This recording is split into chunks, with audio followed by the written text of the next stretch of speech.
এগৰাকী শাৰীৰিকভাৱে সক্ষম যুৱতীৰ কাটৰ আহ্বান সৰুপথাৰৰ বৰপথাৰ টেঙানী গাঁও পঞ্চায়তৰ ৰাজগড় গাঁৱৰ এগৰাকী শাৰীৰিকভাৱে সক্ষম যুৱতীৰ উন্নত চিকিৎসাৰ বাবে সহায় বিচাৰি সংবাদ মাধ্যমৰ কাষ চাপিল পৰিয়ালটো যুৱতীগৰাকীৰ নাম জোনালী দাস বয়স 14 2.5 বছৰ বয়সৰ পৰা যুৱতীগৰাকী ভুগি আহিছে বিশেষ স্নায়ু ৰোগত যাৰ বাবে খোজ কঢ়া কথা কোৱা যথেষ্ট সংগ্ৰাম কৰিব লগা হৈছে পৰিয়ালটোৱে আৰ্থিক দিনতাৰ বাবে পিতৃ পদ্ম দাস আৰু মাতৃ মামু দাসে কৰাব পৰা নাই উন্নত চিকিৎসা গোলাঘাট যোৰহাটকে আদি কৰি বহুতো চিকিৎসালয়ত চিকিৎসা কৰিও সুস্থ কৰি তুলিব নোৱাৰাত উন্নত চিকিৎসা কৰিবলৈ মন পিতৃ মাতৃৰ কিন্তু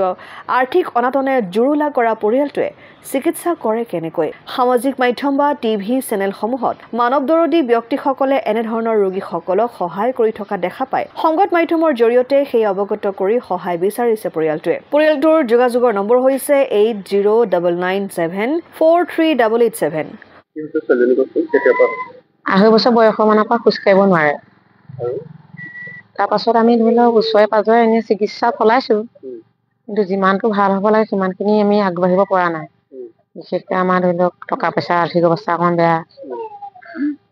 ডক্টৰক দেখাইছিলো নাৰ্ভৰ প্ৰব্লেম বুলি ক'লে বয়স এতিয়া 14 বছৰ ধৰি লওক এতিয়া আপোনালোকৰ ফালৰ পৰা ধৰি লওক ৰাইজৰ ফালৰ পৰা যদি অলপ আমি সহায় পাওঁ উন্নত চিকিৎসা কৰিব পৰা হ'ব তেতিয়া ছোৱালীজনী ভাল হ'লে আমাৰ পৰিয়ালটো সুখী হ'ম আমি সৰুপথাৰৰ পৰা পৰাণ গোস্বামীৰ ৰিপৰ্ট অসম আদিত্য